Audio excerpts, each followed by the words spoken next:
We had an atheist caller who shared what led him to become an apostate. His big contention with Christianity was God's omniscience. To him, given an all-knowing God, he couldn't understand why God didn't exclusively create only those whom he knew would freely believe, instead of creating those whom he knew would freely reject him and consequently spend an eternity in hell separated from him. That's a good question. It is a good question, and one I've asked myself many times. Why exactly couldn't, since God seems to, in some theologies, God has full middle knowledge, he has full understanding of all the things that we would have done if circumstances had been different, so he can actually evaluate our character, not just on the things we did do, but on the hypotheticals. God then has, of course, perfect knowledge of which people will come to saving grace in him. And so one of the ways that God could avoid eternal pain in the universe on a grand scale would have been just to create those people, right? And it's not violating anyone's free will, because God knows in advance that given free will, this is the collection of people who will freely accept him.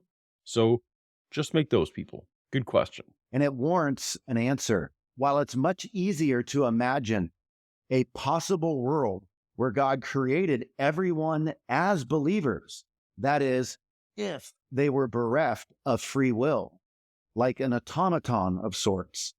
But the project gets... Yeah, and he's going to clarify that's not what anyone's talking about, but let's just make it clear. No one's saying, why didn't God make robots who will automatically accept him? We're asking, why didn't God, as I described, since he knows in advance, I'll just make the people who would have freely come to know me and just not bother making the other people. So again, this question isn't answered by free will in any way. This question takes free will into account. It's much harder if we are to imagine a possible world whereby everyone freely believes. The caller's question was about what philosophers refer to as God's middle knowledge. This is the knowledge that God has regarding counterfactuals. That is, what people would do in given different circumstances that they might be placed in. Take this world, for example, the actual world. In this world, whereby you and I freely believed, it came packaged with its own unique set of circumstances, all of which shaped who we are. Ultimately, that's a good admission that we are not who we've become is a combination of well, it's actually, in my view, it's all external stimuli at least, but he's acknowledging that there's external factors and external conditions that shape who we are. That's a really good admission. Leading us to freely believe. But now, let's imagine together, not this world, not the actual world, but another world, a possible world. In that world, what would happen to our fate there as believers? It's hard to say. For example, if you shake up the formula, create another world where only those who exist freely believe, it's quite possible, given that world and its circumstances, that we may not have believed. Whoa. So Bobby Conway, let me get this straight. You, Bobby, are, as far as we can tell, as far as you know, you are going to go to heaven because you, Bobby Conway, in the real world, accepted all the external factors that were necessary for you to accept in Christianity happened to align, and you specifically, Bobby Conway, did. But there are other possible worlds where you, Bobby Conway, would have rejected that same message. That's what you're admitting. You're telling me that in other worlds, you would have not been a believer. And then maybe in that world, me, Paulogia, would have been a believer. So what you're admitting now is that the circumstances that God created/allowed has a factor on whether or not I'm going to heaven that has nothing at all to do with my free will, assuming that I have it. Assuming I have free will, Bobby, which is what you're assuming, there are other worlds where our salvation status would be different. And so what we're being judged on is the one that God happened to go with. And in this one, you get to be saved and I don't. But there was another one where the reverse was true. And that is fair or just or even sane. How? I clearly didn't have input into the situation that I was born into or how the world was, any of that kind of stuff. And so I've been told all my life that God is judging us based on how we react or how he knows we would react. But you're telling me that I would react differently in different, not that there isn't some universal salvation status that endures outside of the circumstance. And so all of that apologetic is gone. All that garbage is gone. God knows what you would have done. Well, if I wouldn't have done the same thing in all possible universes, then putting my eternal fate or your eternal fate on what happened in one particular one is terrible and unfair and unjust, which you're going to talk about later. It was this world, the actual world, whose circumstances all combined to lead to our eventual belief. Philosopher William Lane Craig rightly notes in one of his questions of the week regarding this same topic, stating, you can't just pluck people out of the actual world and stick them in another world and be guaranteed that they would make the same choices, end quote. Okay, so William Lane Craig is on board with exactly what the problem I just all of a sudden have with, good grief, this notion. Again, William Lane Craig is admitting that there is a bunch of what goes into the formula for our salvation isn't purely how we react to the message. How we would react to the message you're acknowledging is based on external factors. So how is that possibly free will?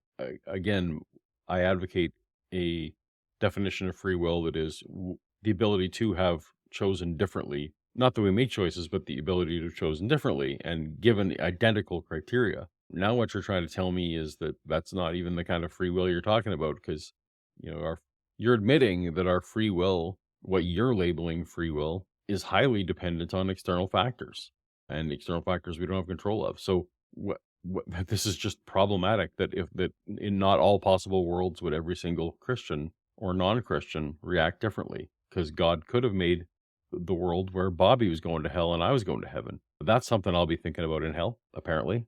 Besides these considerations, let's continue to tease this thought out a bit more. The idea of a possible world in which everyone freely believes. Well, what would that kind of world even look like? For example, join me for a momentary thought experiment. How would humanity arrive on the world scene? Let's say God creates an original pair, like an Adam and Eve. But this new pair in this possible world, God would know that they would never sin. But then what? No, Bobby, that's not the question. We want to know why God doesn't make a world where everyone would accept his free gift of salvation. Not that they wouldn't sin. You wouldn't need the gift of salvation if we thought they weren't going to sin. We're allowing for this sin nature, so-called, to exist when we posit this question. But your hypothetical's gone entirely off the rail and would be irrelevant because you've shifted the goalpost to why didn't God make a world where no one sins? Which is actually not a terrible question, but not the one being posed. What happens beyond that? If they are charged. So the reason why it's not a terrible question, Christians typically give a version of heaven where no one wants to. Once you get to heaven, no one wants to sin. You just don't want to. So that means it's possible to have a place and have a situation where humans are free entities but don't want to sin. God could have skipped the earth and gone straight to that, right? But he didn't.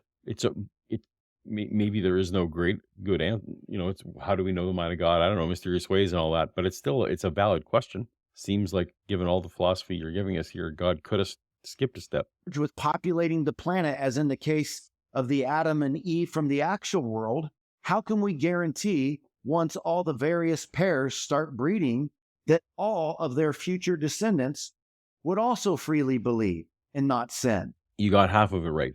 How do we guarantee that they all would freely believe?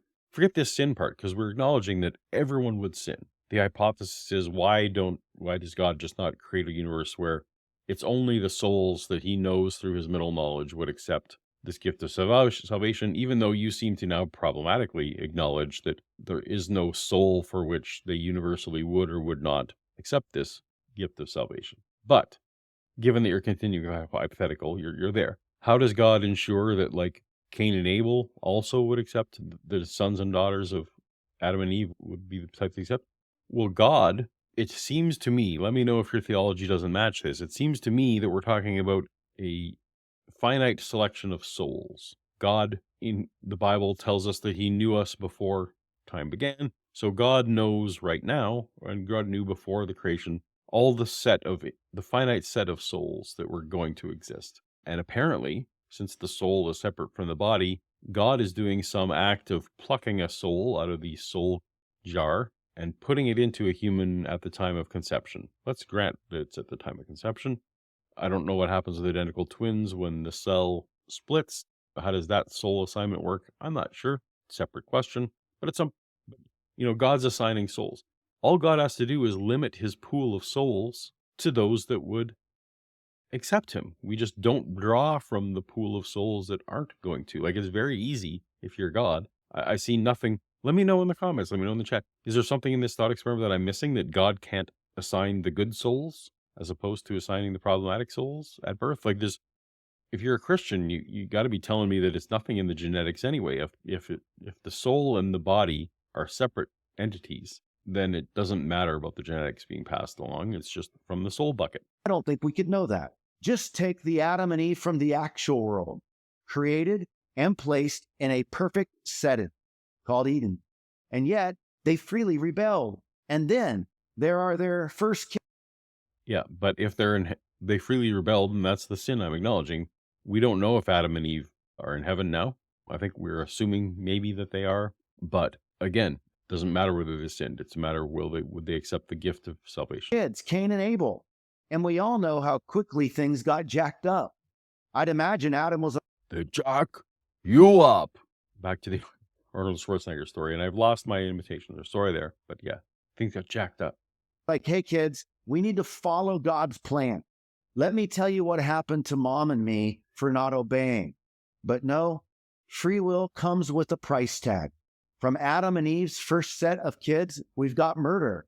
It's as if hearing the stories from mom and dad about the good old days in Eden didn't do anything to prevent Cain from murder. Sin. Yeah, which goes back to the, when Christians want to say about divine hiddenness, that, well, if God made himself known, then people would just obey out of fear. It's like, no, if the Bible's true, it clearly shows that the immediate sons and daughters of Adam and Eve and the Israelites who would have seen God performing miracles in Egypt and all these things, all these people have divine interactions with God, undeniable ones, if the Bible is to be believed, and yet they still rebel. So that's I know it's not this argument, but it's a silly rebuttal to the argument of why God can't make himself more known. It doesn't strip our ability to rebel. It absolutely does not, as Bobby just acknowledged. Was crouching at the door, and that says something. Now, perhaps he could have bypassed a first pair and just created everyone who would freely believe at once.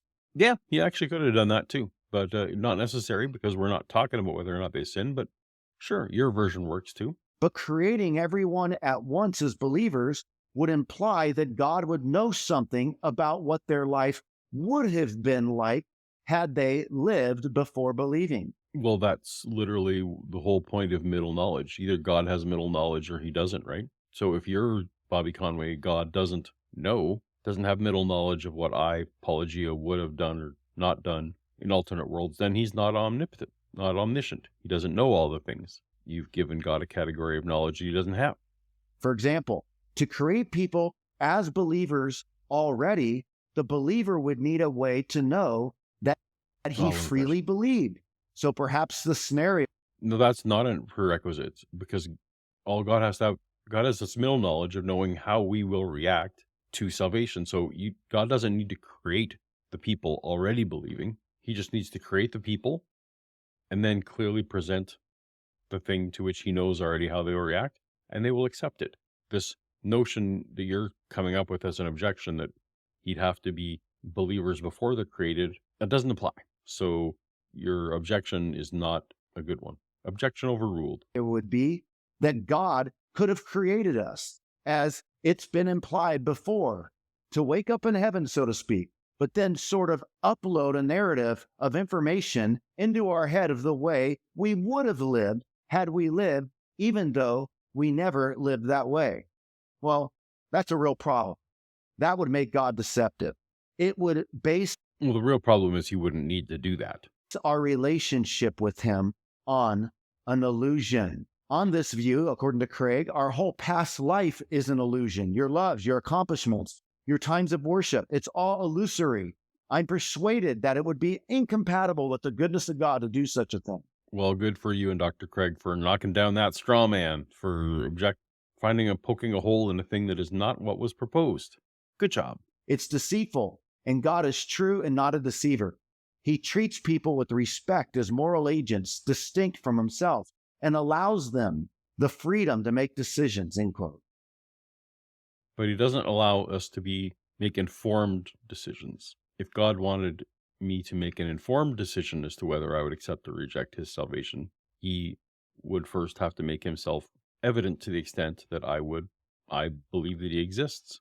Right now, I can't make an informed decision about accepting or rejecting him because I can't get past the first step of intellectual assent.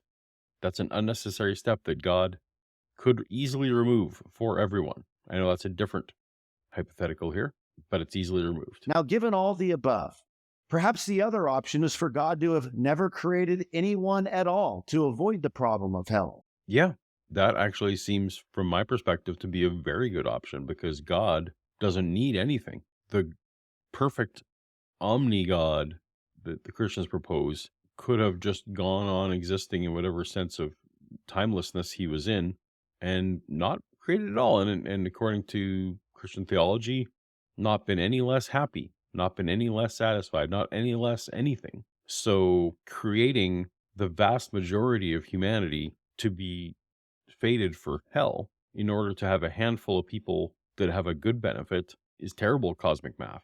But then we should ask, is it fair to those who would freely believe to be robbed of the chance to know God at the expense of those who would reject him? Well, yeah, because you're infinite good, you have to cross out your infinities. So you're infinite.